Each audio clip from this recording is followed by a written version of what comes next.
Hello and welcome to today's edition of Your Questions Answered with Father Gruner. I'm John Veneri, and we have been, well, I should say first that this is the program where we take your questions. Please continue to send us your questions, comments.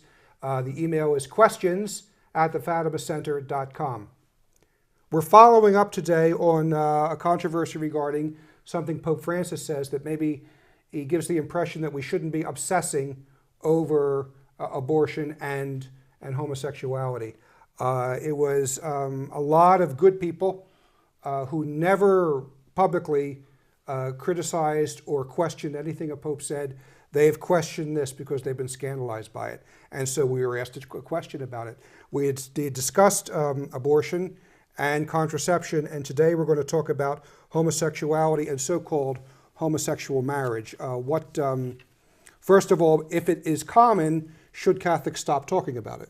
Well, first of all, I mean, the phrase homosexual marriage is what they call an oxymoron. Right. Perhaps you can tell us what an oxymoron is. Well, an oxymoron is like saying there's a four-sided triangle. Yes. Or please give me a glass of dry water, Yeah. or flaming snow. I mean, it's a contradiction in terms. It's against the very nature Yes. of something. So it's just like you cannot have a square circle. It's either, you may not have a circle or a square, but if it's a square, it can't be a circle, and if it's a circle, it can't be a square. Mm-hmm.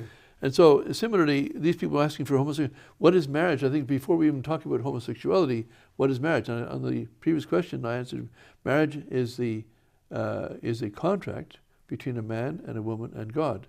And it's more than a contract. It's not like a written contract about, I'm going to pay you this. No, it's an agreement. It's a binding agreement, irreversible binding agreement.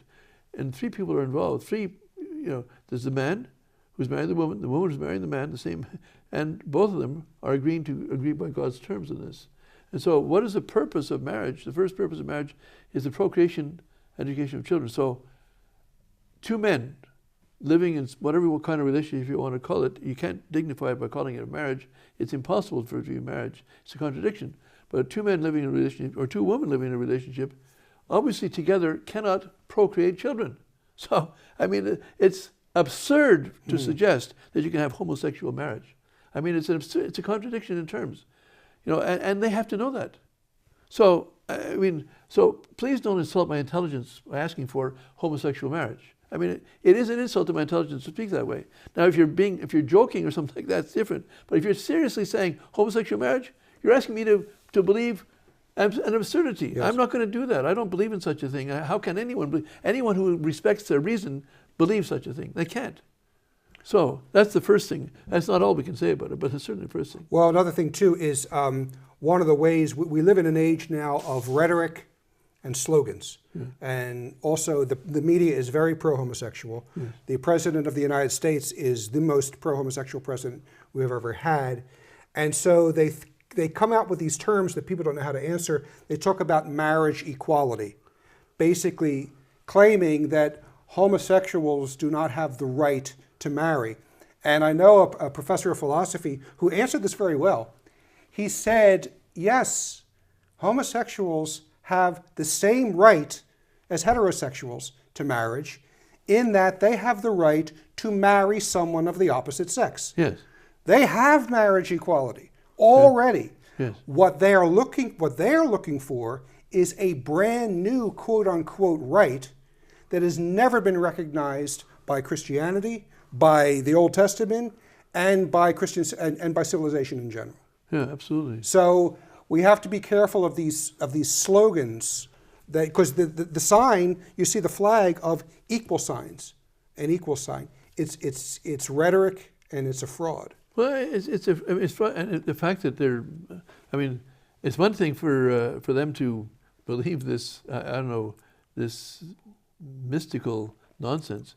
It's quite another thing for them to impose it on somebody else. I mean, this is Yeah, well, that's part of it, because part of the agenda of the militant homosexuals is to really push their lifestyle in our face and to make it upset and insist you will accept this.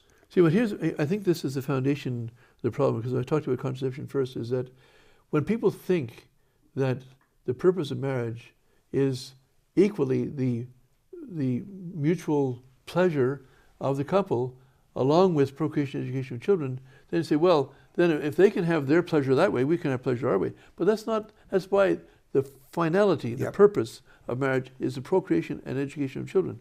If it's just, it's the procreation, but then it's the responsibility of educating those children once they're born and for the rest of their lives, but certainly for their until they reach adulthood. And also that's one of the reasons for, I mean, there's more than one reason, but it's one of the reasons for the indissolubility of marriage, because to raise a child from infancy to adulthood takes a good 18 to 20 years. Yeah. And so you need the permanence of the mother and father. And the parents have the children, and there's, I mean, look at these divorces, the whole idea, the poor children, they're damaged. They're damaged because it's not their father or not their mother who's bringing them up, because it's someone else, because their parents were divorced. And this is so it's but the whole idea, first of all, is that they have a right to homosexual marriage. It can't be a marriage by the definition. Now, if they want to call it something else, they want to say it's a relationship. But at the end of the day, it's not a marriage. But even then, what's not talked about, even when I see a modern bishop talks about it, they never remind people of the fact that homosexual acts are intrinsically evil, which means there are no set of circumstances that justify a homosexual act, yes, and it's a mortal sin. There is, for example, now suppose I'm a soldier and I end up behind enemy lines and I'm starving and I see a pie in the window and I take it. In a certain sense, that's justified because I need that to live. Yes. You know, taking something that doesn't belong to me. But the act of homosexuality is against nature itself. Well, the difference is with the pie in the window, in the case you give, is that all of us, and certainly the doctors of the church talk about it, that we have a right to live. Yes. And so if somebody else's success, we can't put somebody else into starvation by taking his only Right, pie. yeah, but I have a right to that pie if the other person's not going to die from it, whereas I'm going to die if I don't have it. So that's because all goods were given in common from creation. So that principle applies in those circumstances. Whereas in this case, the principle God made the man and woman, he never designed a man to sleep with a man or a woman to sleep with a woman. He never designed it that way. It's going against God the Creator, and that's why it's one of the 4 sins that cry to heaven for vengeance. So there's thousands of sins, but there's only 4 that cry to heaven for vengeance. Homosexual acts are one of them. And it's specifically condemned in Scripture. Yes. And but what we have is even people just who pretend that these condemnations don't exist, or they just simply mock it, which is usually the way that it's dealt with. It's just mocked. And the justification that is given for these acts is that, well, God made me that way, it's not my fault. Well, all of us are marked by some weakness. Some people like to eat too much, and if they eat too much, it's bad for their health. They might drink too much, it's bad for their health, it's bad for their, if they do a lot of other things, if they want possessions, they may take other people's possessions. I mean, we all have a weakness, we all have a temptation, so this may be the temptation they have. However, it's one thing to be tempted to do something wrong. It's another thing to do something wrong. And another thing to insist that this wrong I'm doing is perfectly legitimate and you must accept it. Yes. And if you don't, you're judging me, which is what we get. Well, in fact, but talking about judging for a moment, is that Sacred Scripture tells us, and it used to be in the ceremony for the bishop, I presume it's still there, but if it isn't, do not call evil good, and do not call good evil. That is from Isaiah, if I recall. So it's wrong for me to mislead you and say, it's perfectly okay for you to steal my stuff. Well, if I'm going to give it to you, I say, you're not stealing, I'm giving it to you. But I would say, it's perfectly good for you to go and steal someone else's stuff. I cannot do that for the simple reason that I'm calling evil good. Mm-hmm. And nor can I say to someone else, well, homosexual acts are okay. No, if I say that, I'm saying, I'm sending you to hell. I'm blessing you on your way to hell because you're going to find yourself ending up in hell with doing this sin unrepented. It's not the only sin, but it certainly will send people to hell. There's no question about it.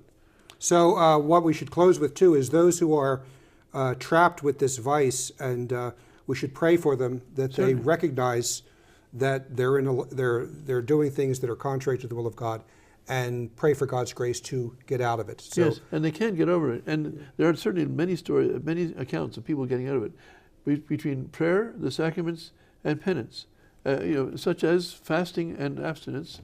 These are ways they can get out of it. And certainly there's a whole organization of people doing that. Oh yes, yes, and the homosexuals are trying to shut those places down too, but we'll talk about that another time. So that's all for today, and we will see you next time.